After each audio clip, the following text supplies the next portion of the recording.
आता बघा, हा जो डेटा आहे तो आपल्याला काय करायचा आहे, तर हा जो डेटा आहे तो आपल्याला काय करायचा आहे, तर क्लीन करायचा आहे. तर आता इथे हॅश हॅश दिसत आहे, हम्म. बरोबर. आता आपल्याला काय करायचं आहे, तर पहिलं हे हॅश हॅश घालवायचे आहेत. तर फिट टू पेजसाठी की काय वापरतेस तुला काय माहिती आहे? Control A Alt O C A पण यूज करू शकतो, किंवा इथे डबल क्लिक करायचं. असं हा. पूर्ण टेबल जर सिलेक्ट झालं त्यानंतर इथे डबल हम्म. क्लिक करायचं आहे. बघा, हॅश हॅश निघून गेले, हम्म. तरी पण डेटा काही क्लीन करायचा आहेच, बरोबर आहे. आता हम्म. इथे बघ, ऑर्डर आय डी आहेत ना, त्यांना हम्म. नंबर्समध्ये बघ असं आहे, 2 डॉट वगैरे असं आहे, +11. बरीच मुलं हम्म. काय करतात, तर इथे असं वाढवून बघतात, तरी पण काय होत नाही ते. मग हम्म. त्यावेळेला काय करायचं, तर हा पहिला डेटा आहे तो सिलेक्ट करायचा, किंवा बी कॉलमच अख्खा सिलेक्ट करायचा. हम्म. त्यानंतर इथे ऑप्शन येतो बघ, जनरल.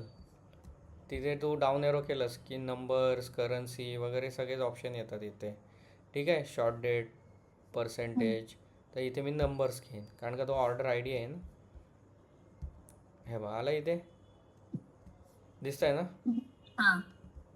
हं. आता ह्याच्यामध्ये काय आलेत, तर डिजिट आलेत, 2 डिजिट. हे हा. बघ, डॉट नंतर 2 झिरो आहेत. मग ते हम्म. कुठनं कमी करायचे आहेत, तर डिजिट इथनं कमी करायचे. हे फॉर्मॅटिंग शीटमध्ये झालेलं आहे तुला. हो. ठीक आहे, हे डिजिट कमी केले इथे. त्यानंतर अजून काय आहे, तर ही जी नावं आहेत ना, ही जी ॲड्रेस हम्म. वगैरे, तर ती काय आहेत, तर एक कॉलममध्येच 2 रो झालेत बघ. म्हणजे हम्म. एका सेलमध्येच 2 रो झालेत. मग हे कसं हा. घालवायचं, तर कंट्रोल A करायचं. आणि इथे ॲप्शन हे सॉरी हे वॅप टेक्स्ट म्हणून ऑप्शन असतो बघ, इथे वॅप टेक्स्ट दिसतं इथं वर हम्म. हा, दिसतंय. डेव्हलपरच्या खाली. त्याच्यावर मी क्लिक केलं, तर हे सगळं वॅप झालं. म्हणजे काय झालं, तर एका लाईनीत आलं. बरीच जण काय करतात, तर हा पूर्ण डेटा एकदम पूर्ण फूडपर्यंत खेचतात, तरी पण काय होणार नाही ते. वॅप हम्म. टेक्स्ट म्हणतात त्याला.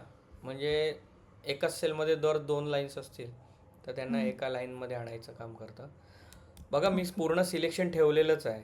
आणि हम्म. त्यानंतर जसं तू इथे कॉलमला ॲडजस्ट करतेस, तसंच तुला इथे रोना ॲडजस्ट करायचं आहे. इथे मी डबल क्लिक करेन. ठीक आहे, हम्म. हम्म. झालं बऱ्यापैकी डेटा क्लीन. हा. आता मला काय करायचे आहेत, तर ह्या ब्लँक लाईन्स आहेत त्या डिलीट करायच्या आहेत. तर बरीच जणं काय करतात, तर इथे सिलेक्ट करणार, राईट क्लिक करणार आणि डिलीट करणार. ही पण मेथड बरोबर आहे, पण ही कशी आहे, तर टाईम भरपूर घेणार. मग अशा हम्म. वेळेला आपण काय करायचं, तर फिल्टर लावायचा. जर समजा तुला 1000 लाईन्सचा डेटा डिलीट करायचा आहे मध्ये मध्ये असलेल्या, तर हम्म. पहिलं तू काय करणार, तर फिल्टर लावून घेणार. ठीक आहे, हम्म. फिल्टर लावायचा माहिती आहे ना, टेबल सिलेक्ट करायचा. हो. आणि आणि विदाऊट फिल्टर आपलं सॉरी विदाऊट ह्या टेबल सिलेक्ट करता कधीच फिल्टर लावायचं नाही. म्हणजे कसं होईल, ह्या ब्लँक जागा पण त्याला येतील, त्याच्यामध्ये दिसतील. हम्म. नुसतं हम्म. हेडर घेतलंस तर ब्लँक येणार नाही ऑप्शन, फक्त ओके. इथपर्यंतचाच डेटा दिसेल. ठीक आहे, मी इथे हम्म. डाऊन एरोमध्ये गेलो, आणि आता सिलेक्शन घालवलंच तरी चालेल. डाऊन एरोमध्ये गेलो, इथे ब्लँक म्हणून ऑप्शन येईल. पहिले सिलेक्ट ऑलवर केलं, आणि हम्म. त्यानंतर ब्लँकवर क्लिक केलं. आता हम्म. जेवढ्या पण माझ्या ब्लँक जागा होत्या ना, त्या सगळ्या मला मिळाल्या. आणि मी हम्म. हा काय करणार, सिलेक्ट करून राईट क्लिक करून डिलीट करून हम्म. टाकणार. ओके. ठीक आहे, त्यानंतर मी हम्म. परत फिल्टरमध्ये जाऊन सिलेक्ट ऑलवर क्लिक करेन. तर बघ, हम्म. माझ्या रिकाम्या जागा आहेत ते सगळ्या केलेल्या आहेत, हम्म. हम्म. बरोबर आहे. आता इथे बघ, ज्या ब्लँक जागा आहेत तिथे मला काय हम्म. पाहिजे, तर एन ए पाहिजे. काय पाहिजे, एन ए. आणि मग तू काय हम्म. प्रत्येक ठिकाणी एन ए टाईप करत येणार का? आता हा छोटा डेटा आहे, इथे टाईप केलंच तरी होऊन जाईल 2 मिनटात. पण ज्या हम्म. वेळेला आपण 1000 लाईन्सचा डेटा असतो, त्यावेळेला आपण काय करतो, तर ह्याला सिलेक्ट करायचं, हम्म. कंट्रोल F मारायचा. आता ह्याच्यामध्ये कमांड F येईल, किंवा हे बघ इथे बघ, कमांड F येईल, मॅक आहे मग. त्यानंतर हम्म. इथे रिप्लेसचं ऑप्शन कुठे आहे का बघतो मी. इथे रिप्लेसचं ऑप्शन येतं. तर आता बघ, फाइंड वॉट काहीच नाही, आणि रिप्लेस विथ एन ए. हे तू केलं हम्म. होतंस, आठवत आहे ना, दापोली, खेडला दापोली किंवा पुण्याला दापोली रिप्लेस.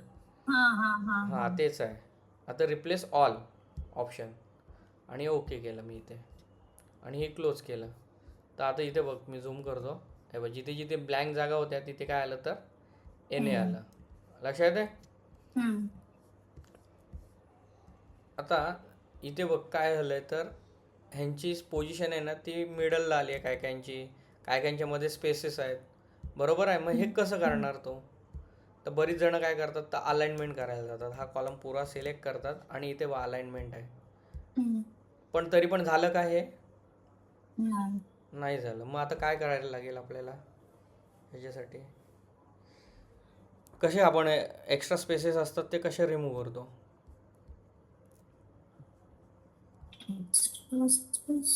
हे बघ इथे एक्स्ट्रा स्पेसेस आहेत ना मॉनिटरच्या बॅक साईडला, तर तू F2 करून काय म्हणलीस? डिलीट करायचं आहे. हां हे काय ह्या एक्स्ट्रा स्पेसेस तू मॅन्युअल थोडी घालवणार. 1000 लाईन्सचा डेटा असतो, मग काय करणार तू हे मधले?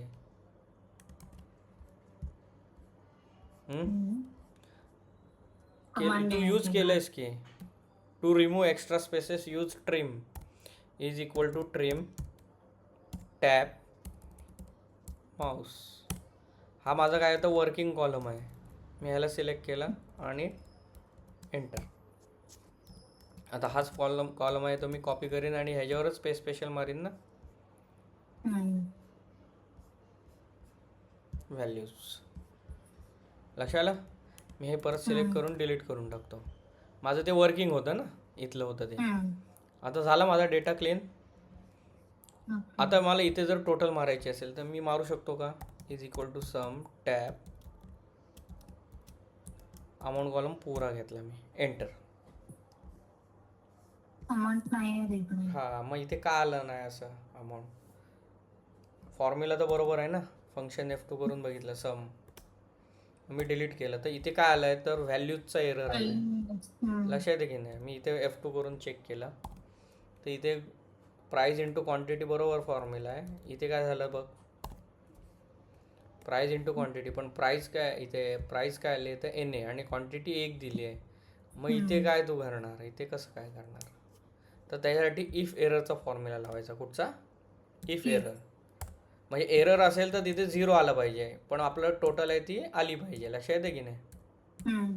मग आता हा फॉर्म्युला कसा स्टार्ट करायचा? तर is equal to if error tab value. म्हणजे काय तुझं जे काय कॅल्क्युलेशन, आता इथे मल्टिप्लिकेशनलाच फक्त इफ एरर लागतो असं नाही. बऱ्याच जणांचं इथे गैरसमज होतो की फक्त मल्टिप्लिकेशनलाच इफ एरर लागतो, असं काय नाही. तुमचे जे काही कॅल्क्युलेशन्स असेल आणि त्याच्यामधनं जर NA येत असेल आणि त्याला जर रिप्लेस करायचं असेल 0 सोबत, तर त्यासाठी इफ एररचा फॉर्म्युला आहे. आता व्हॅल्यूज काय घेतलं मी तर प्राईस इंटू क्वांटिटी एंटर. ठीक आहे, असं केलं तर नाही होणार. मग आता मी काय करणार तर ह्याला कॉमा देणार. हा फॉर्म्युला नीट बघून ठेव. त्यानंतर व्हॅल्यू इफ एरर इथं दिसतंय, व्हॅल्यू इफ एरर म्हणजे काय? झूम करू ना अजून? बस. हां आता मी इथे डबल इन्व्हर्टेड कॉमा 0, परत डबल इन्व्हर्टेड कॉमा आणि शिफ्ट दाबून 0 शिफ्ट दाबून ब्रॅकेट कंप्लीट एंटर. आता बघ जिथं जर समजा न्यूमेरिकल दोन्ही असेल तर तिथे तो जे काय कॅल्क्युलेशन असेल ते देईल, आणि जिथे NA आणि नंबरचं कॅल्क्युलेशन असेल तिथे 0 देईल. लक्षात येते? मग आता तू इझी मेथडमध्ये त्यांचे टोटल करू शकतेस. कळलं? बा आता ह्याच्यामध्ये बरंच आपण काय काय शिकलो. ठीक आहे, आता ह्याच्यात अजून कुठे काय करायचं आहे का डेटा क्लीन झाला? ठीक आहे, आता इथे स्लॅश बदलायचे असतील आणि तिथे डॉट टाकायचं असेल तर काय करायचं? आता जे केलंस तेच कंट्रोल F आणि रिप्लेस. फाइंडमध्ये काय टाकायचं? स्लॅश आणि रिप्लेस विथ डॉट. आता रिप्लेस ऑल करून बघूया आपण ट्राय होते की नाही ते. म्हणजे तारीख तीच ठेवायची आपल्याला. लक्षात येते की नाही? हे बघ, कळलं?